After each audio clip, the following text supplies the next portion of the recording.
కేసీఆర్ ఎక్కడ?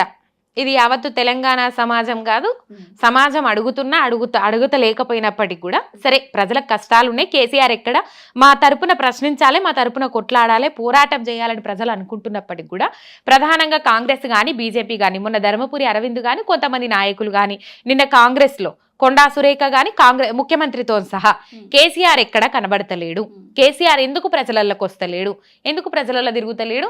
కొండా సురేఖ కొన్ని వ్యాఖ్యలు చేసింది. నిజంగా ఒక రాష్ట్రాన్ని సాధించిన వ్యక్తిగా ఇక్కడ పార్టీలకు అతీతంగా మాట్లాడుకుంటే మాత్రం కేసీఆర్ అది ఎప్పటికైనా చరిత్రలో నిలిచిపోతుంది. రాష్ట్రం తెచ్చింది ఎవరంటే కేసీఆర్, నిలిచిపోతుంది. అది ఎవరికైనా పార్టీలకు అతీతంగా ఒప్పుకోవాల్సిందే ఈ అంశం. పార్టీని తెచ్చింది, తెలంగాణ రాష్ట్రాన్ని తెచ్చింది అనేది బీఆర్ఎస్ పార్టీ, టీఆర్ఎస్ పార్టీ.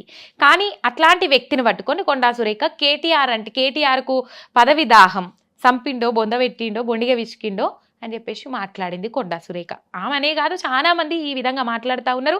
నిన్న గజ్వెల్ పిఎస్లో శ్రీకాంతరావు అనేట ఆయన కంప్లైంట్ ఇచ్చిండు, కేసీఆర్ కనబడతలేడు, నియోజకవర్గంలో తిరుగుతలేడు, మేమే వెతుకుతాం, ఆయన ఆరోగ్యం మీద మాకు అనుమానం ఉన్నది అని చెప్పేసి మాట్లాడుతున్నారు. కేసీఆర్ ఎక్కడ? ఏం చెప్తారు దానికి మీరు సమాధానం? కేసీఆర్ తెలంగాణలోనే ఉన్నారు, కేసీఆర్ ఆయన ఫామ్ హౌస్ లోనే ఉన్నారు, కేసీఆర్ గారు ప్రతిదీ చూస్తూనే ఉన్నారు, కేసీఆర్ గారే మమ్మల్ని అందరినీ నడిపిస్తున్నారు, కేసీఆర్ గారే కేటీఆర్ అన్న గారిని హరీష్ రావు అన్న గారిని ప్రజల వద్దరికి పంపిస్తున్నాడు, కేసీఆర్ గారు ఆరోగ్యంగానే ఉన్నాడు, వీళ్ళకి ఎలాంటి అనుమానాలు ఎలాంటి అవసరం లేదు.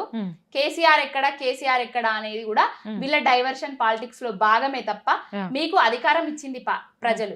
మీకు అధికారం ఇచ్చిన వాళ్ళకు మీరు చెప్పిన హామీలను నెరవేర్చే దమ్ము ధైర్యం లేక సత్తా లెక్క మళ్ళీ వీటిని డైవర్ట్ చేయడానికి మళ్ళీ కేసీఆర్ ఎక్కడ, ఆయన ఆరోగ్యం మంచిగా లేదా, బొందబెట్టి ఇట్లాంటి మాటలు మాట్లాడుతున్నారు తప్ప ఏం లేదు.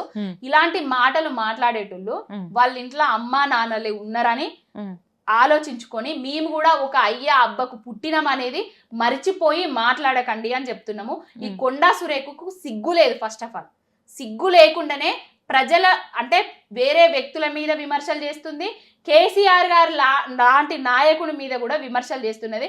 ఈమెను తెలంగాణ ప్రజలు తిరగబడి కొట్టే రోజులు కూడా వస్తాయి. ఇక ఈమె నోరు అదుపులో పెట్టుకోకపోతే ఇంకొకసారి కేసీఆర్ ఎక్కడా అని ఎవడన్నా అడిగితే కేసీఆర్ ఎక్కడున్నాడు? ఆయన ఉండే కాడనే ఉన్నాడు.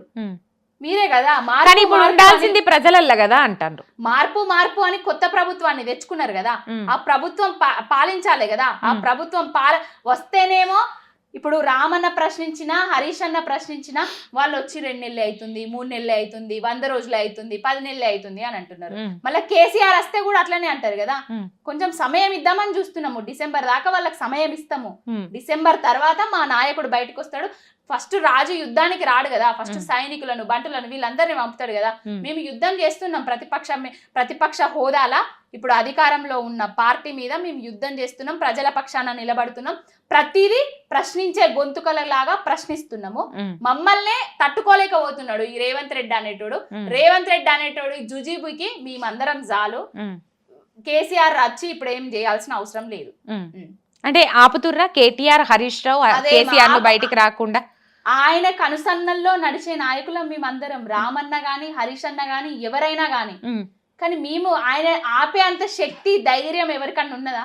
కేసీఆర్ గారిని ఆపుతారా ఎవరన్నా? కేసీఆర్ గారి మాట అంటే దాటడం ఏదైనా ఉంటదా మా పార్టీలో? కేసీఆర్ నడిపిస్తేనే నడిచేటోళ్ళం మేమందరం. అది ఆపడము, ఆయన అడ్డు పెట్టడము అట్లాంటి ఏముండే. ఆయన ఎప్పుడు రావాలనుకుంటున్నాడో అప్పుడు వస్తాడు, ఏం చేయాలనుకున్నాడో అది చేస్తాడు. రేవంత్ రెడ్డి లాని లఫంగి నాయకుడికి కేసీఆర్ అసలు అవసరమే లేదు. ఇప్పుడు కేటీఆర్ అన్నను హరీష్ అన్ననే తట్టుకోలేకపోతున్నాడు, కేసీఆర్ గారిని ఏం తట్టుకుంటారండి? చూస్తాం. ఇంకా ఈ రేవంత్ రెడ్డి అనేట ఆయన ప్రజలను ఇంకెంత బొంద పెడతాడు, ఇంకెన్ని విధ్వంసాలు వినాశకాలు సృష్టిస్తాడో ఇంకా చూస్తాం.